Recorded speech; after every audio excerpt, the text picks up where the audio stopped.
This video is brought to you by Dr. Denis Carmo from Oporto, Portugal.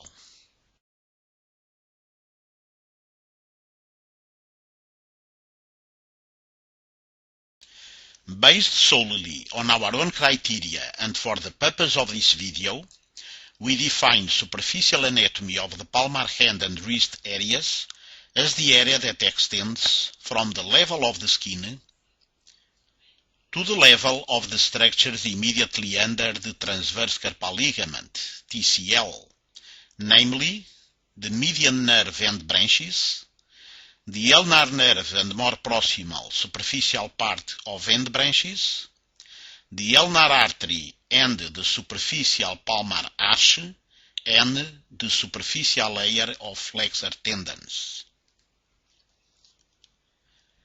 The first layer of the superficial anatomy of the hand and wrist is, of course, the skin. Therefore, we will start by examining the surface anatomy of the region, including topographical landmarks and their relationship with the deeper structures.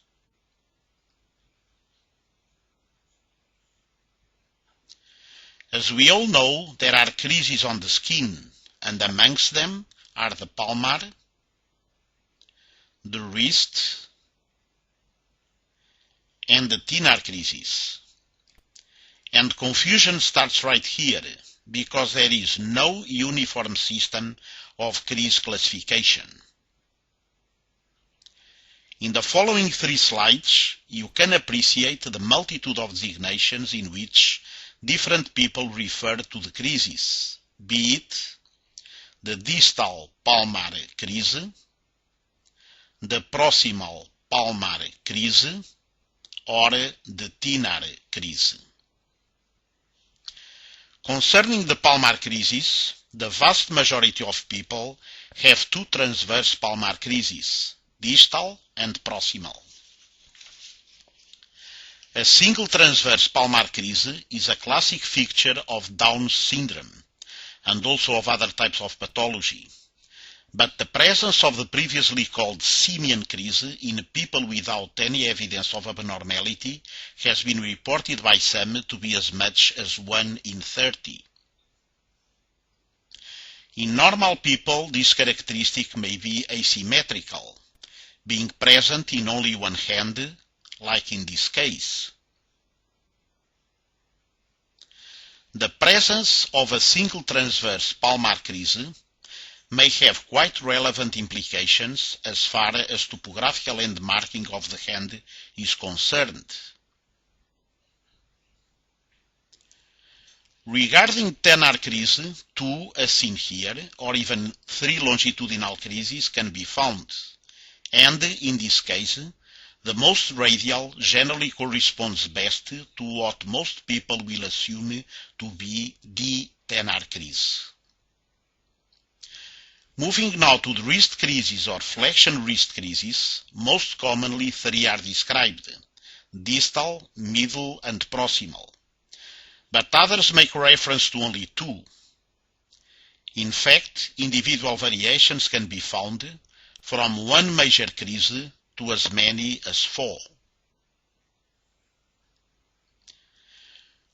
Bony superficial landmarks that have been classically referred to in the past literature are: on the radial side, the tubercle of the scaphoid and the crest of the trapezium, and on the ulnar side, the pisiform and the hook of the hamate, HH.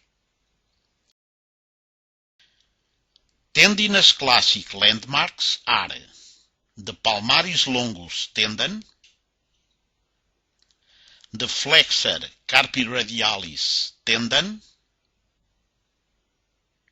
and the flexor carpi ulnaris tendon.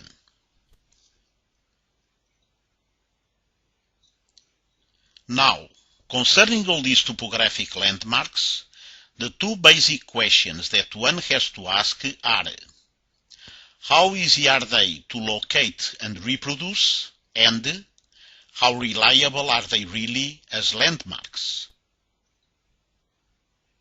Let's start with wrist creases. As far as carpal tunnel surgery is concerned, there are two reasons why the transverse wrist creases are important. First, they are a reference. And a reference to what? Most commonly, the distal transverse wrist crease is considered to be a reference to the pisiform bone and therefore the superior border of the TCL that has its medial and proximal insertion on it. However, as stated before, variations are common. Even in the same person, you may find a wrist with 3 wrist creases and another with only 1 predominant wrist crease, like me. Therefore, if you have a patient with more than 1 wrist crease, which one corresponds best to the superior border of the pisiform? At first, this may seem a bit of an academic discussion, because apparently you should be able to determine easily the precise position of the bone just by palpating it. However, this may not be as straightforward as it may look. For example, if you start by checking the literature, in Gray's Anatomy textbook, there are contradictions amongst different editions. In its 40th edition, in the chapter on surface anatomy of the upper limb, it is stated that the dominant crease, which is distal, overlies the proximal edge of the flexor retinaculum. That is exactly what seems to happen in the case of this lady. On the other hand, in the 1918 edition of the same book, that is accessible online, it is written that it is the uppermost crease that crosses the pisiform. And in fact, as far as this hand is concerned, it is the more proximal wrist crease, not the distal, that more closely overlies superior border of the pisiform, as you can check in this X-ray with a metal mark placed over the said crease. If in doubt, my recommendation is that you take the distal crease as a reference, because in order to perform safe surgery, especially when using a mini-transverse distal wrist incision, it is crucial that you have a good facial plane overlying the carpal content, and that is much easier to find distally than proximally. After opening the tunnel, to cut proximally into any remaining fascia is certainly not a problem. Therefore, in relation to the previous questions and as far as the wrist creases are concerned, in relation to the first one, the answer is yes. How reliable are they as guides to the pisiform and superior border of the TCL? I would say that needs careful checking.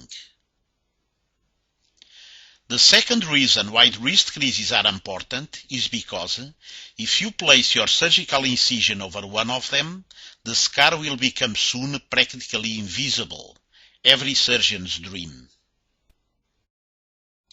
The value of the proximal transverse or middle palmar crease as a surface landmark comes from the fact that Kaplan, in 1953, described what he called the cardinal line of the hand as, and quoting, a line drawn from the apex of the interdigital fold between the thumb and the index finger towards the ulnar side of the hand, parallel with the middle crease.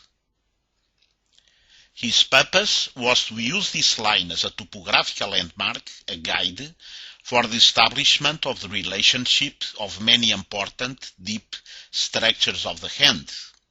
That was the main reason why he called it cardinal. Because, as in everywhere else in the body, if you want to approach surgically a given structure, you must have an idea as accurate as possible of its deep location. The problem we need to acknowledge is that nowadays, not everybody determines this line in the same manner. In this article, published in 2006 in the Journal of Hand Surgery, about the KCL, the authors arrived at some very important conclusions. One of them was that both their research plus the survey that they launched showed that there is no consensus regarding the definition of KCL, both in the literature and amongst hand surgeons. Another was that 50% of the surveyed hand surgeons use KCL as a surgical landmark. As they stated, this ambiguity is disconcerting, because KCL is used frequently as a surface landmark for surgical incisions and to help identify deep structures. And why is that? I think it is only fair to say that the ambiguity was triggered by Kaplan himself. If not, let us see. Kaplan and his followers wrote a description of the KCL in at least 5 different publications. In the first 1953 edition of his famous book, Functional and Surgical Anatomy of the Hand that we just saw, in the second 1965 edition of the same book, in his book Surgical Approaches to the Neck, Cervical Spine and Upper Extremity, published in 1966, in the journal Surgical Clinics of North America in October 1968, and by Riordan in the third 1984 edition of the Anatomy of the Hand book. In his original 1953 writing, Kaplan finishes his description of the cardinal line with a statement that is frequently overlooked. This line passes near the pisiform bone, touching its distal pole. However, if you observe the figure printed in the very next page of the book, you will notice that the cardinal line is not pictured touching the pisiform's distal pole, but rather passing distal to it. In his book of 1966, he wrote that the line should be traced to a point 1 centimeter distal to the pisiform. However, the exact point from which one starts measuring is not stated. Later on, in the article by the Surgical Clinics of North America, he substantially changes the description of the method of drawing the cardinal line.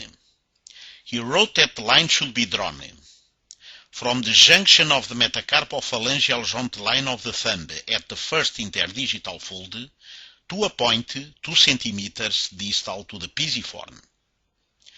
Not only the reference to the middle crease as a landmark is not mentioned, but the distance given from the line to the pisiform has been doubled. Finally, in the third and last edition of Kaplan's book, edited by Spinner in 1984, in the same chapter, revised by Riordan, the cardinal line is described as passing about 4 to 5 millimeters distal to the pisiform. Once again, it is worth noting that in none of these publications the exact point of the bone from which to start measuring is stated. To sum up, Kay and followers have written the following descriptions of the passing of the cardinal line. At the level of the distal pole of the pisiform, about 4 to 5 millimeters distal to the pisiform, 1 centimeter distal to the pisiform, and 2 centimeters distal to the pisiform. It seems to be à la carte. Therefore, which one is the most accurate?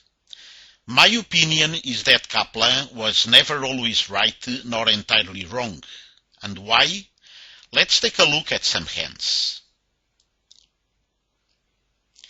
In this 29-year-old female left hand, you can see that the cardinal line touches the distal border of the pisiform as described in Kaplan's original description. On the contrary, in this 36-year-old male right hand, the cardinal line is 8 millimeters distal to the palpable distal border of the pisiform, and in this other 18-year-old female right hand, it is 18 millimeters. Therefore, my conclusion is that if you draw a line parallel to the middle crease and take it down as originally described by Kaplan, the distance of this line to the pisiform will vary amongst hands and with details of the taking.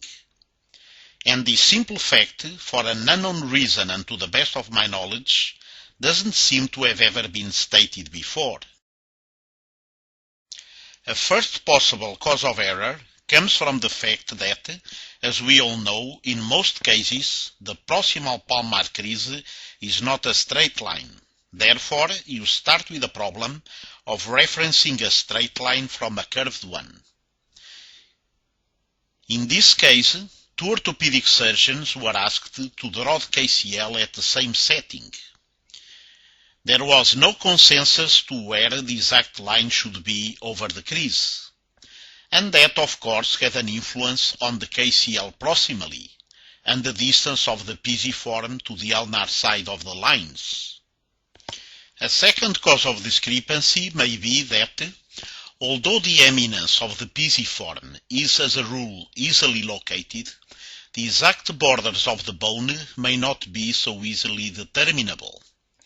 Of course, the bigger and especially the bulkier the hand, the greater the difficulty, and that has been recognized before by other investigators. In fact, the area that corresponds to the palpable bone may span a circle of more than 1, even 2 square centimeters, making it difficult to take as a precise reference. Leading to the obvious question, from where exactly do you or should you start measuring? Plus, in what direction should you measure?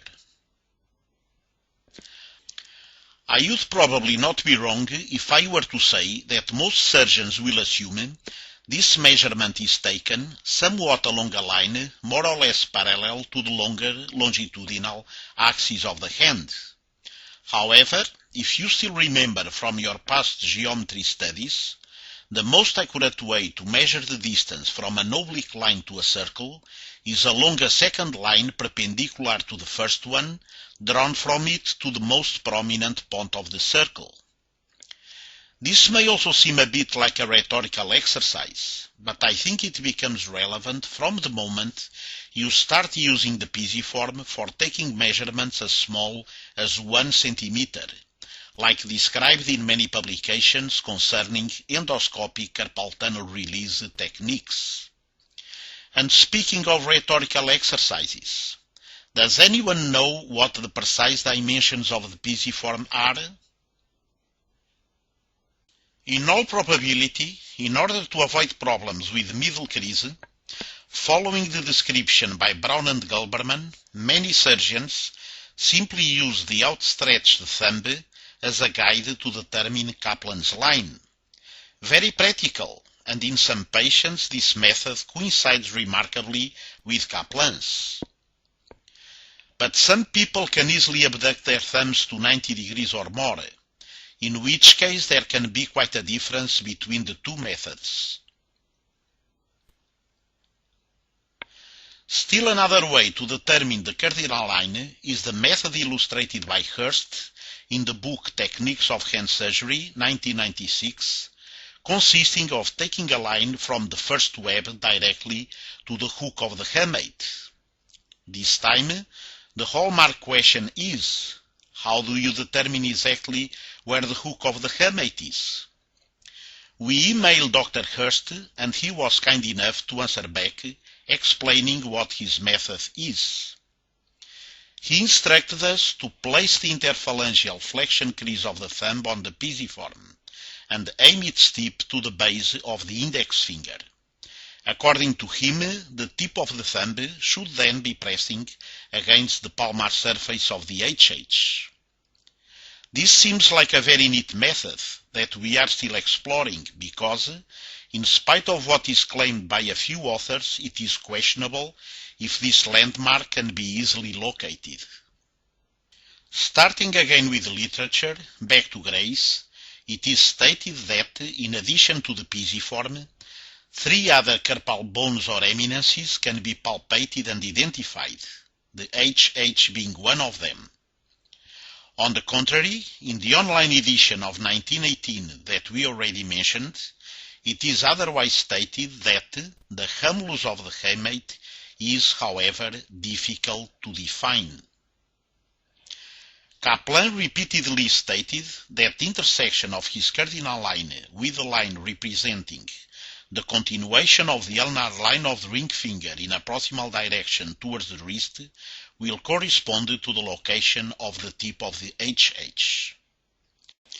But that was not the conclusion that Tysenkov and Dahle arrived at in their study about the relationship of deep structures of the hand and wrist to topographical landmarks, published in the Clinical Anatomy Journal in 1993. So much so that they developed their own technique to locate the hook, in which a line is taken not from the ulnar side of the ring finger, but from the head of the fourth metacarpal in line with the ring finger. The use of this new landmark has an obvious effect to bring the landmark for the hook more radially and also proximally. There is also no reference from these investigators of any attempt at locating the hook just by palpation. In conclusion, concerning the KCL, all seems quite confusing. But the good news is that maybe the confusion is not as great as it may seem at first sight. And why?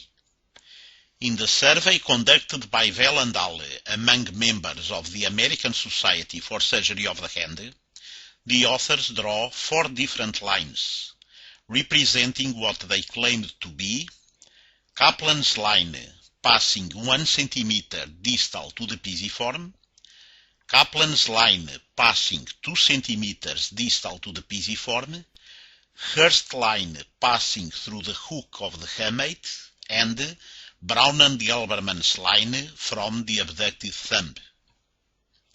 However, as we have shown, if you draw the cardinal line parallel to the middle crease, the distance of the line to the pisiform is dependent on the hand.